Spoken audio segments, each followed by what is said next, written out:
లేవలే. చెప్పండి.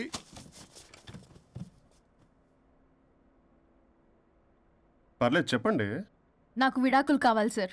నాకేమన్నా మామిడాకులు కావాలా? నాకు విడాకులే కావాలి సార్. ప్రాసలు వద్దండి, ప్రాబ్లమ్స్ చెప్పండి. ఎర్రగా బుర్రగా ఉంది, తెలివైన అమ్మాయి కదా అని ప్రేమించాను సార్. ఇంట్లో వాళ్ళు కాదని పెళ్లి చేసుకున్నాను. అప్పటికి మా నాన్న ఏమన్నాడు తెలుసా సార్? ఏమన్నాడు? నానా చెప్పు. నాన్న చెప్పు. అంకుల్ చెప్పండి. ప్రేమించి పెళ్లి చేసుకోవడం మన ఇంటి అవంటలేదు. నువ్వు అమ్మాయిని కనుక పెళ్లి చేసుకుంటే నా యావదాస్తిని నా తమ్ముడు కొడుకైన బుల్లెపై పేరు రాసి పారేస్తాను. వామ్మో, ఈ ఆస్తి గొడవలు నాకొద్దు. అన్నయ్య, పెద్దనాడు చెప్పిన మాట విను. ఆంటీ సైలెంట్గా ఉన్నట్టుంది, మీకు సపోర్టా? అమ్మా అమ్మా చెప్పమ్మా. మీ నాన్న మాట ఎప్పుడైనా నేను చెబుతాటేనా? ఆయన మాటే నా మాట.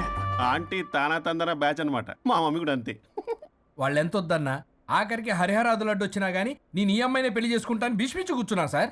ఈ హరిహరాదులు ఎవరు, వాళ్ళ పేర్లు, ఆధార్ కార్డ్ నంబర్ ఇస్తే భీష్ముడికి వాళ్ళకి సంబంధం ఏంటో చెప్తే సార్ సార్ వాళ్ళు ఎవరో నాకు తెలియదు సార్. నేను ఏదో ఫ్లోలో చెప్పాను. నేను ఫ్లోలో రాశాను సార్. నేను కూడా మా అమ్మా నాన్నని కాదని వీడితో బయటికి వచ్చాను. మా నానమ్మ అసలు ఏమన్నారో తెలుసా సార్? ఏమన్నారు? నానమ్మా నానమ్మా. గ్రానీ. సార్ చెవుడు. ఒసే నాయనమ్మా. తల్లి, ఈడొచ్చిన పిల్ల గడప దాటి వెళితే నిన్నే కాదు, నిన్ను కనీ పెంచిన తల్లిదండ్రులు కూడా ఈ లోకం దుమ్మెత్తిపోస్తుంది. అయినా ముక్కు మొహం తెలియని వాడితో ప్రేమ పెళ్లి ఏమిటమ్మా? ఆహా, నాకు అతని ముక్కు మొహం మూతి కూడా తెలుసు. నేను చేసుకుంటా అతనే చేసుకుంటా అని ఇతనితో వచ్చేసి పెళ్లి చేసుకున్నాను సార్. కానీ ప్రేమ పెళ్లిలు 100% సక్సెస్ అవ్వవు అనేది ప్రూవ్ చేశాడు. ఇంట్రెస్టింగ్. ఏం చేశాడు? ఏవని చెప్పాలి, ఎన్నని చెప్పాలి. ఇతను సాడెస్ట్, బైపోలా, పొసెసివ్, సైకో. చూసారా సార్, నాకు ఫిజిక్స్ రాదని ఏదేదో చెప్తుంది. ఫిజిక్స్ కాదయా, మ్యాథమెటిక్స్. ఒరే ఇది కెమిస్ట్రీ రా.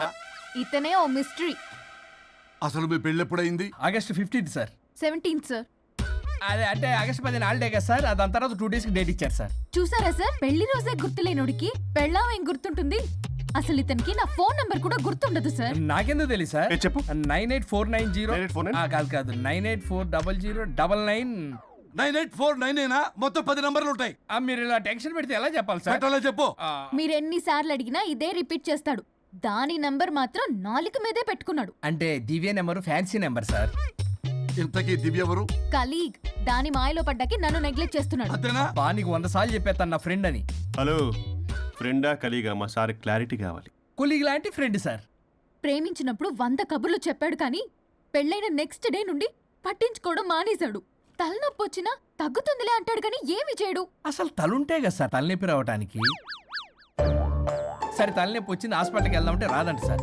వాడు ఎవడో లైవ్ లో గాలి డాక్టర్ అంట. వాడికి ఫోన్ చేస్తుంది. వాడు తగ్గిందా తగ్గిందా తగ్గిందా అంటే తగ్గిందంట.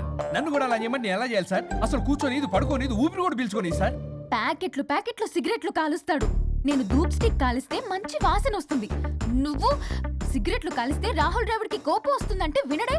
బాత్రూమ్ అంతా కంపు చేస్తాడు. సార్ నాతో ఎక్కడికి రాడు, తనతో బయటికి తీసుకెళ్ళడు. నేను వేసుకునే ఏ డ్రెస్ కి కాంప్లిమెంట్స్ ఇవ్వడు. అదేంటి మొన్న నీ డ్రెస్ బాగుందని చెప్పా కదా. అన్నాడు సార్. దివ్య నీ డ్రెస్ ఈ రోజు చాలా బాగుంది అన్నాడు సార్. మరి ఇంకే? నా పేరు పల్లవి సార్. సార్ ఏదో రాస్తున్నారేంటి sir? You done the world's greatest mistake bro. అబ్బా అది ఏదో ఫ్లోలో అన్నాను సార్. నేను కూడా ఫ్లోలో రాస్తున్నాను సార్. సార్ ఇప్పుడు మీ ఆవిడ మిమ్మల్ని ఏమని పిలుస్తుంది? మేడంకి సార్ అంటే పిచ్చి. హరి డార్లింగ్ అని పిలుస్తుంటది కదా సార్. తను మీ షర్ట్ చూసి హరి డార్లింగ్ నీ షర్ట్ బాగుంది అనబోయి గిరి డార్లింగ్ నీ షర్ట్ బాగుంది అంటే మీకెలా ఉంటుంది? అసలు క్రికెటరు. అవునే అడగండి. అమ్మా ఇక నీ ప్రాబ్లం చెప్పు, మమ్మల్ని ఇరికించమాకు. చూసారా సార్, ఇది ఎవరికైనా ప్రాబ్లం క్రియేట్ చేస్తుంది. దీని మనసు నుండే విషప ఆలోచనలు. ఇది ఆలోచించే విధానం కృష్ణపల్ నోయలు కూడా అర్థం కదా సార్. ఎవడరా వాడు? Famous comedian sir. ఓ కమెడియనా? ఎస్పీ గారి లాగా. అతను సింగర్ కదా సార్. సింగరా? తెలీదా? చూసారా సార్, మీకన్నా తెలుసు. వీడికేమీ తెలీదు. ఇక నా వల్ల కాదు, వెక్స్ అయిపోయాను సార్. నాకు డివోర్స్ కావాలి. అది వెక్స్ అయింది, నేను ఫిక్స్ అయ్యాను. నాకు డైవర్స్ కావాలి సార్. మీరు చెప్పింది వింటుంటే ఇవి భరించలేని, పరిష్కరించలేని కఠోరమైన ప్రాబ్లమ్స్. ఈ విడాకులు మీకన్నా నాకు చాలా ఇంపార్టెంట్.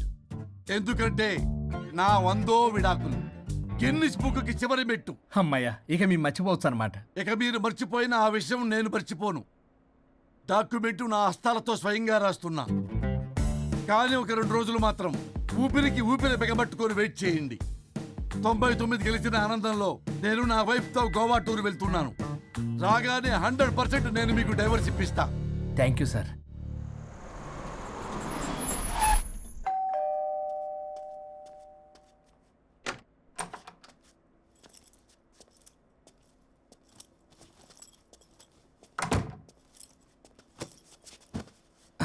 నువ్వేంటి ఇక్కడికి వచ్చావు? మరి ఎక్కడికి వెళ్ళాలి?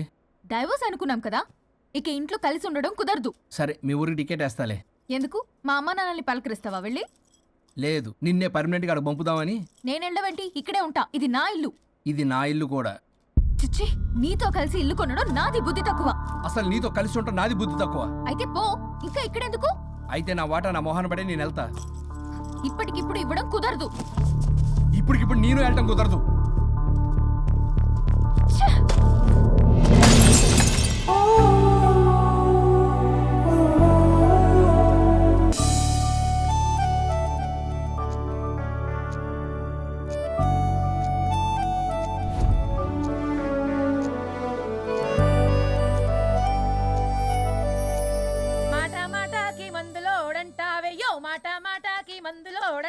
శుచి, లంచ్ బాక్స్. సంగతి ముందరుగా వంటే నాంచారం. ఇక్కడ ఏముందనే?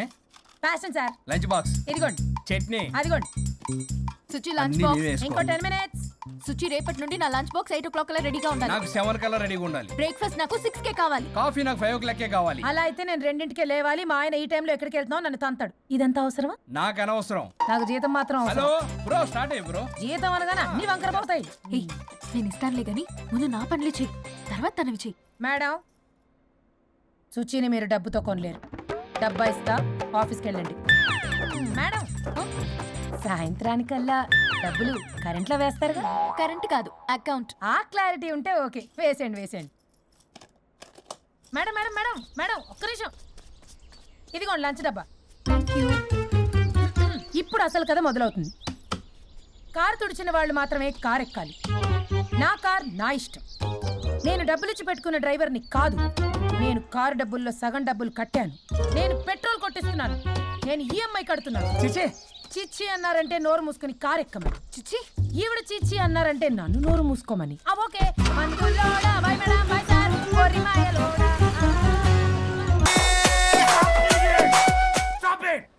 నేను ఆపమంది మ్యూజిక్, మీ పని కాదు. కూర్చోండి. నువ్వెక్కడికి? Good mister Varun. డాన్స్ చేసినందుకా సార్? కాదు, ఆ ప్రాజెక్ట్ ఓకే చేసినందుకు. ఓహో. Keep it up. కబాలీడా. ఈయన కొట్టిన దానికన్నా ఆ స్మైలే భయంకరంగా ఉందా? చలో గైస్, ఈవినింగ్ మీరా బర్త్డే పార్టీ ఉంది. మీరు ఎవరు రావట్లే కదా? వరుణ్, పల్లవి కూడా వస్తుంది కదా? నాకేం తెలుసు? ప్లీజ్ రా.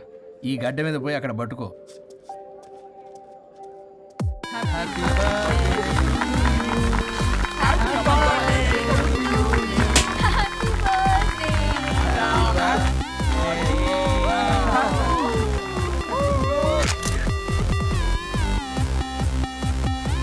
దివ్య, ఎప్పుడు చూసేంది అవుతావు? కొంచెం మంద ఆగొచ్చు కదా. ఎప్పుడు మంది ఏం తాగుతావు? ఎలకల మంది ఆచుగా. చాలు చాలు చాలు, ఎనఫ్. అక్కడ పార్టీ జరుగుతుంటే ఇక్కడికి వచ్చి ఏం చేస్తున్నావు వరుణ్? ఏం లేదు, ఊరికే. అయినా చాలా రోజుల నుంచి అబ్జర్వ్ చేస్తున్నా, నువ్వు ఇలాగే బిహేవ్ చేస్తున్నావు. ప్రాబ్లం ఏమైనా ఉంటే చెప్పొచ్చు కదా. అట్లీస్ట్ పల్లవికైనా తెలుసా? పల్లవి ఏ ప్రాబ్లం? మా ఇద్దరికి సెట్ అవ్వట్లేదు అబ్బా. అలవాట్లు అభిప్రాయాల దగ్గర గొడవలు వస్తున్నాయి. అసలు క్యాజువల్గా మాట్లాడుకొని చాలా రోజులు అయింది. గొడవతోనే డే స్టార్ట్ అవుతుంది, గొడవతోనే డే ఎండ్ అవుతుంది.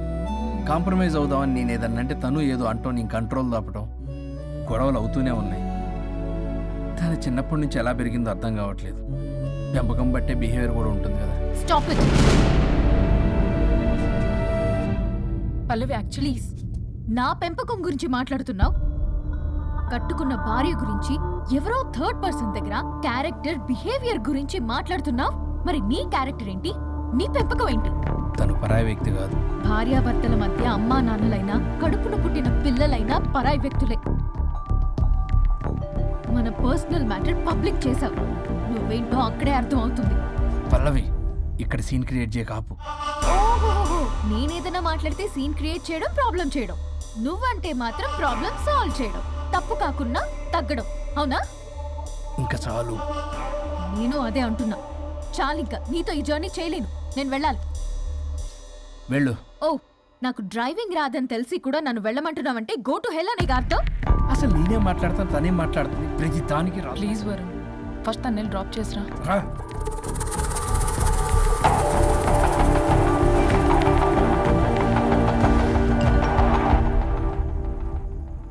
ఓ, మేడం గారి message. Stop stop stop, reply ఇవ్వు.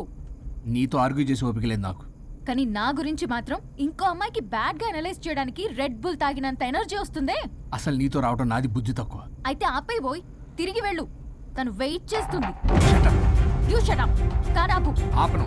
నిన్నే కార్ ఆపుతావా లేదా? ఆపను. ఆపకపోతే దూకేస్తా.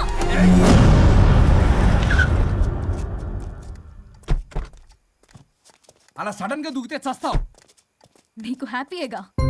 పల్లవి, దా ఇంటికి వెళ్ళి మాట్లాడుకుందాం. నేను రాను. మరి ఎలా వస్తావు? క్యాబ్ లో వస్తా. ఈ టైంలో క్యాబ్ అంత సేఫ్ కాదు. నీకన్నా క్యాబ్ డ్రైవరే సేఫ్. మరి అలాంటప్పుడు అక్కడే చెప్పొచ్చు కదా, నన్ను ఎందుకు రమ్మన్నా? హలో, నేను నిన్ను రమ్మనలేదు. నా కార్లో వెళ్తా అన్నా. నువ్వే డ్రైవర్గా వచ్చా. ఇప్పుడు నాకు ఈ డ్రైవర్ నచ్చలేదు, అందుకే క్యాబ్లో వెళ్తా అంటున్నా. ఆపండి ఆపండి రాజా. మీరా? మీరు ఈ టైంలో ఇక్కడేం అసలు చేస్తున్నారు? యాక్చువల్ గా నేను చూసారా ఎలా మాట్లాడుతుందో? వీడే తాగి వాగుతున్నాడు. వీడేదో సెర్లాక్ తినే అమూల్ బేబీ అంట, నేనేదో ఇతని కాల్చుకు తినే కొరువి దయ్యంలో ఉన్నానంట. ఇది ఒకటి నిజం చెప్పేశారు. ఏంట్రా నిజం? పిచ్చి పిచ్చిగా మాట్లాడు. You shut up. ఏంటి బాబు ఇది? నడు రోడ్డు మీద నలుగురు చూసినా పర్లేదు బాబు, కాసేపటికి మర్చిపోతారు. ఇదే ఏ సీసీ కెమెరాలో చూసింది అనుకో బాబు, రేపొద్దున మీరు ఫేస్బుక్ లో యూట్యూబ్ లో అప్లోడ్ అవుతారు బాబు, పరువు పోతుంది బాబు. దయచేసి ఇంటికి వెళ్ళండి, రేపొద్దునే వస్తాను నేను, మనం మాట్లాడుకుందాం. సార్ అర్థం పర్థం రాజా రాణి ప్లీజ్ నా మాట వినండి రాజా.